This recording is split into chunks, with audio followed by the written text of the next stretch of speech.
मैं हूं मोइन शेख और आप देख रहे हैं मुमरा टाइम। दोस्तों, जैसे कि आप सब लोग अच्छी तरीके से जानते हैं कि कोरोना महामारी की दूसरी लहर ने किस तरीके से भारत में अपना कहर बर्पा किया। लाखों लोगों ने अपनी जान गंवाई है इस दूसरी लहर के अंदर। और अगर हम बात महाराष्ट्र की करें तो हमारा महाराष्ट्र जो है वो भी बुरी तरीके से इस दूसरी लहर का शिकार हुआ था, इससे प्रभावित हुआ था। अस्पतालों की हालत ख़राब थी, अस्पतालों के अंदर बेड नहीं थे, ऑक्सीजन की कमी पड़ गई थी, वेंटिलेटर भी कम पड़ रहे थे। ऐसे में हर तरफ एक अफरा तफरी का माहौल था। लेकिन हमें दाद देनी पड़ेगी महाराष्ट्र सरकार को, जो महाविकास आघाड़ी की सरकार है, और ख़ासकर जो महाराष्ट्र के सीएम है उद्धव ठाकरे साहब। उन्होंने जिस तरीके से जो रणनीति बनाई थी इस कोरोना महामारी की जो दूसरी लहर जो आई थी उसको काबू में करने के लिए, तो बहुत हद तक का वो सफल रहे कोरोना वायरस को काबू में करने के लिए। और आज ये उसी का नतीजा है कि लगभग 2 महीने के बाद महाराष्ट्र के अंदर जो लॉकडाउन लगा हुआ था वो अब ख़त्म होने जा रहा है। इसी विषय पे चर्चा करने के लिए इस वक्त हमारे साथ मौजूद है शहर के चर्चित समाज सेवक प्रोफेसर हसन मुल्लानी साहब। आइए हम उनसे बात करेंगे और जानने की कोशिश करेंगे कि क्या है सरकार की गाइडलाइन लॉकडाउन को लेके, क्या दिशा निर्देश जारी किए हैं सरकार ने लॉकडाउन हटाने के लिए, कितनी चरणों में ये लॉकडाउन को हटाया जाएगा, इसी पे बात करेंगे प्रोफेसर हसन मुल्लानी से। हसन भाई, आपका स्वागत है हमारे चैनल मुमरा टाइम्स के अंदर। सर, मेरा आपसे सबसे पहला सवाल ये रहेगा कि लगभग 2 महीने के बाद लॉकडाउन को धीरे धीरे मतलब खोलने की बातें आ रही थी सामने। इसे कोई कह रहा था 4 चरणों में खोला जाएगा, कोई कह रहा था 5 चरणों में खोला जाएगा। अब जबकि आधिकारिक तौर पे इसकी घोषणा हो गई है, सरकार की तरफ से भी दिशा निर्देश जारी कर दिए गए हैं, तो मैं आपसे जानना चाहता हूं कि ये जो लॉकडाउन को हटाने की बातें सामने आ रही है तो किस तरीके से इसको हटाया जाएगा और कितनी चरणों में हटाया जाएगा, और कौन कौन सी दुकानें खोलेगी और कब तक खुलेगी। सबसे पहले मोइन भाई और मुमरा टाइम्स का बहुत बहुत शुक्रिया। बिल्कुल सही कहा आपने। 4 जून 2021 को महाराष्ट्र शासन की तरफ से एक 18 पेज का नोटिस निकाला गया जिसमें बहुत तफसील से बताया गया कि किस अंदाज से महाराष्ट्र के अंदर आहिस्ते आहिस्ते अनलॉक किया जाएगा, किस तरह से महाराष्ट्र को खोला जाएगा। 5 अलग अलग लेवल बनाए गए। पहले लेवल में वो शहर होंगे जिसमें कोरोना के पेशेंट बहुत कम है, दूसरे लेवल में थोड़े ज़्यादा है, ऐसे करते करते 5वां लेवल वो होगा जिसमें कोरोना के पेशेंट बहुत ज़्यादा है। फिर कल शाम से ही 4 तारीख से ही काफ़ी सारी न्यूज़ चलने लगी, काफ़ी सारी लोगों ने पूछा।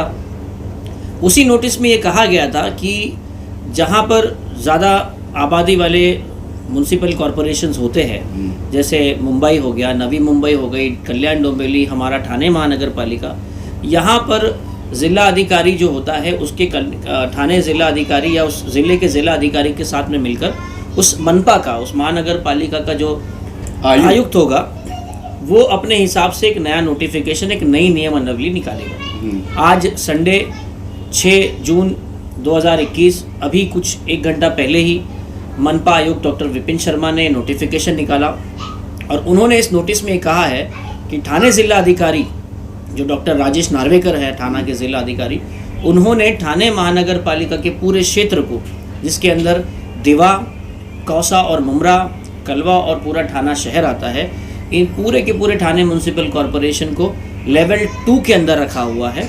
और लेवल 2 के अंदर रहना मतलब पूरा के पूरा शहर, पूरी की पूरी दुकानें, तमाम चीज़ें जैसे पहले खुला करती थी उस अंदाज से खुली रहेगी। अब मैं आपको बता दूं कौसा मुमरा के तमाम वासियों को मुमरा टाइम्स के ज़रिए से कि कौसा मुमरा अब 100% खुलने जा रहा है और कम्प्लीटली खुल चुका है। कल से खुलेगा? कल सोमवार 7 जून 2021 सुबह से 100% तमाम दुकानें, तमाम बाज़ारें खुलेगी। सिर्फ ब्यूटी पार्लर, सलून और ये तमाम जो चीज़ें हैं ये अपनी सिटिंग कैपेसिटी से 50% पे होगी कि किसी सलून में अगर 4 बैठने की जगह है तो वहाँ 2 लोग होंगे। उसी अंदाज से जितने भी रेस्टोरेंट, होटल है वहाँ पर भी 50% कैपेसिटी से खोलने को कहा गया है। अच्छी बात यह है कि मॉल्स को खोलने की परमिशन दे दी गई है, थिएटर जो होते हैं उनको भी खोलने की परमिशन दे दी गई है 50% कैपेसिटी के साथ। इसके अलावा अब तक धार्मिक जो स्थल है मंदिर, मस्जिद, गुरुद्वारा, चर्च, इस पर कोई फैसला नहीं लिया गया है। इसके साथ साथ तमाम स्कूल और कॉलेजेस को लेकर अब तक की कोई बड़ा निर्णय नहीं आया। बाकी इसको छोड़कर तमाम चीज़ें खोल दी गई है। अच्छा, रेलवे को लेके आपके पास कुछ जानकारी है हसन भाई? जो लोकल ट्रेनें वो कब से चालू होगी, उसके बारे में कुछ बताना चाहिए? मैं ये बता दूं कि लोकल ट्रेन अभी भी रिस्ट्रिक्ट कर दी गई है, सिर्फ और सिर्फ एसेंशियल और मेडिकल सर्विसेज वालों के लिए। तो फिलहाल सामान्य आदमी लोकल ट्रेन का सफ़र नहीं कर सकता। रही बात लेडीज़ फीमेल्स की, तो उनको फ़िलहाल छूट अवेलेबल है। लेकिन बावजूद इसके जब तक के रेलवे प्रशासन, सेंट्रल रेलवे या वेस्टर्न रेलवे के जो DRM होते हैं, वो उनका जब तक के नोटिफिकेशन नहीं आता तब तक के मैं लोगों से कहूँगा कि थोड़ा सा इंतज़ार करें। क्योंकि जब महाराष्ट्र शासन ने नियम दिए हैं, अधिकार दिए हैं ज़िला प्रशासन को, ज़िला प्रशासन ने मनपा प्रशासन को दिए, उसी अंदाज से पत्र व्यवहार और नोटिस का सिलसिला चलेगा।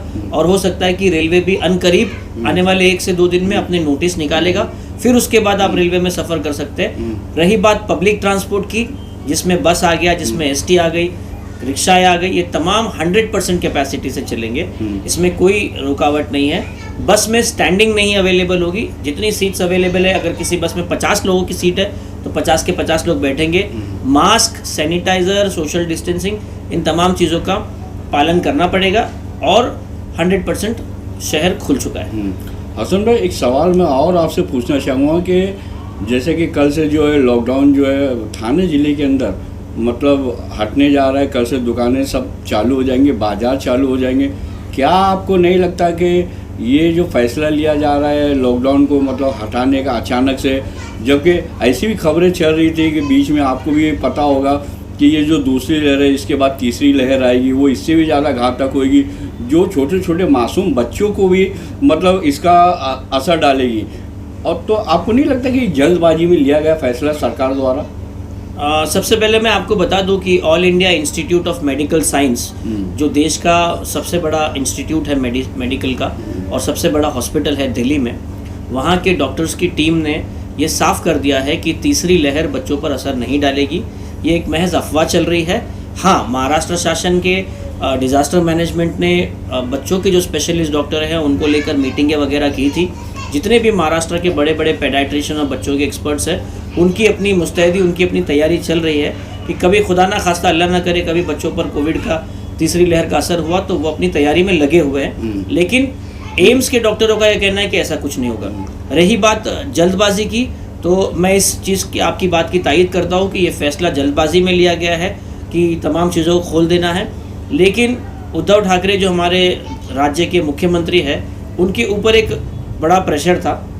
कई सारे व्यापारी संगठनों ने अल्टीमेटम दे रखा था। अगर आप, कई सारे अलग अलग शहरों के लोगों ने कहा था कि अगर आप 1 जून तक के दुकानों को खोलने की इजाज़त नहीं देंगे तो हम खुद से खोलेंगे, आपको जेल में डालना है जेल में डालो। क्योंकि कई सारे व्यापारी संगठन बहुत ज़्यादा परेशान हो गए थे, खासकर ज्वेलरी वाले, खासकर वो लोग जो नॉन एसेंशियल में आते हैं, जिनका इमरजेंसी सर्विसेज से लेना देना नहीं हुआ। कपड़ों की दुकानें हो गई, सब इलेक्ट्रिकल की दुकानें हो गई, बर्तनों की दुकानें हो गई। इन्होंने अपने अपने लेवल पर, जो शहर लेवल पर और राज्य लेवल पर और ज़िला लेवल पर जो इनकी संगठन थी, इन्होंने बहुत सारा मतलब हमारे जो शासन है, जो अभी MVA महाराष्ट्र विकास आघाड़ी की जो गवर्नमेंट है, इन पर काफ़ी दबाव डालने की कोशिश की गई। और उसके बाद ये नज़र आ रहा है कि कहीं ना कहीं जल्दबाजी में फैसला लिया गया है, क्योंकि जो जनता है वो बहुत ज़्यादा नाराज़ हो चुकी थी लॉकडाउन को लेकर। तो ये फैसला लिया गया फिलहाल। और सबसे आखिर में चलते चलते असल में मैं एक सवाल और आपसे पूछना चाहूँगा कि जिस तरीके से ये दूसरी लहर ने महाराष्ट्र में भी अपना तांडव मचाया और जिस तरीके से महाराष्ट्र की आघाड़ी सरकार ने और विशेषकर जो महाराष्ट्र के CM हैं उद्धव ठाकरे साहब ने इस पूरे मामले को, कोरोना महामारी के मामले को, जबकि पूरे भारत के अंदर हर तरफ अफरा तफरी मची थी, ऐसे नाजुक हालात में जिस तरीके से कोरोना महामारी को मतलब काबू में करने के लिए जो रणनीति अपनाई, उसके बारे में आपका क्या कहना है? कोई शक नहीं है मोइन भाई कि मुख्यमंत्री उद्धव ठाकरे ये कोरोना काल से जस्ट पहले मुख्यमंत्री बने और ये महाराष्ट्र वालों की कहीं ना कहीं खुशकिस्मती थी कि इतना बेहतरीन मुख्यमंत्री मिला। इसकी तारीफ तुम और मैं या फिर जनता तो कर ही रही है। कहीं ना कहीं दबे कुचले अंदाज में, कहीं ना कहीं चेहरे पर मुस्कुराहट नहीं लाकर भी जो हमारे प्रधानमंत्री हैं नरेंद्र मोदी, उन्होंने भी तमाम मुख्यमंत्रियों की जो ऑनलाइन मीटिंग हुई थी वहाँ पर चीफ मिनिस्टर उद्धव ठाकरे और उनके कामों की सराहना की। ये अपने आप में नज़र आता है कि वो उस रूलिंग पार्टी में उनके साथ में नहीं है। उनकी जो पार्टी बीजेपी है वो अपोजिशन में है।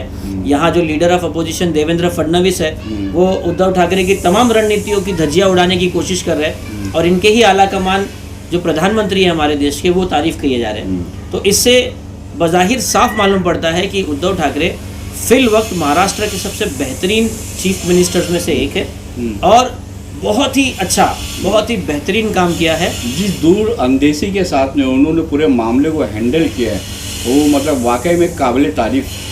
कोई शक नहीं और ख़ासकर जो स्पेशल श्रेय जाता है, जो क्रेडिट जाता है, ये उनकी पूरी टीम को जाता है।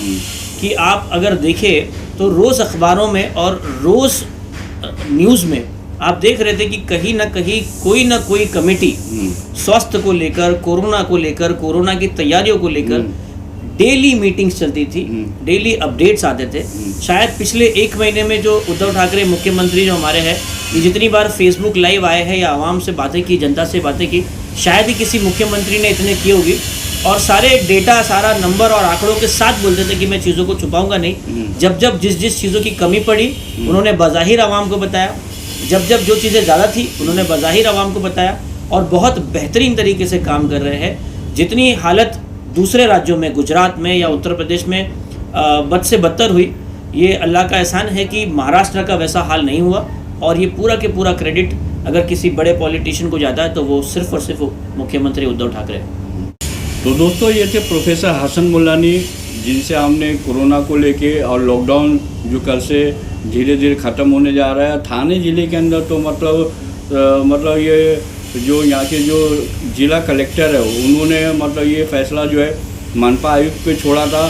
तो थाने ज़िले के अंदर मनपा आयुक्त ने जो दुकानें हैं वो सारी जो दुकानें उसमें बाज़ार भी आ गए, वो पहले की तरह कल से खुल जाएंगे। और जिस तरीके से हसन भाई ने बताया है कि महाराष्ट्र के अंदर जो महाविकास आघाड़ी की सरकार है, विशेषकर जो यहाँ के सीएम है उद्धव ठाकरे साहब ने जिस तरीके से कोरोना को रोकने के लिए जो रणनीति अपनाई वो उसके अंदर वो सफल साबित हुए। इसकी जितनी भी तारीफ की जाए सीएम उद्धव ठाकरे साहब और उनके महाविकास आघाड़ी सरकार की जो रणनीति बनाई कोरोना को काबू में करने के लिए, तो काफ़ी हद तक का वो उसमें कामयाब हुए। और हसन भाई ने ये बताया कि कल से लॉकडाउन जो है मतलब वो थाने ज़िले के अंदर जिसमें कलवा, मुमरा, दीवा ये सब आता है, ये सारे शहर आते हैं, तो कल से यहाँ पे लॉकडाउन जो है ख़त्म होने जा रहा है। पहले की तरह ही दुकानें खुलेंगी, बाज़ार खुलेंगी, ऐसी जानकारी हमें विस्तार से दी है प्रोफेसर हसन मुल्लानी ने। तो दोस्तों इसी तरह की खबरों को देखने के लिए बने रहिए मुमरा टाइम्स के साथ और हमारे चैनल को सब्सक्राइब भी करें। तो मिलते हैं फिर एक अगली खबर के साथ, तब तक के लिए अपना ख्याल रखें, सुरक्षित रहें। जय हिंद, अल्लाह हाफिज़।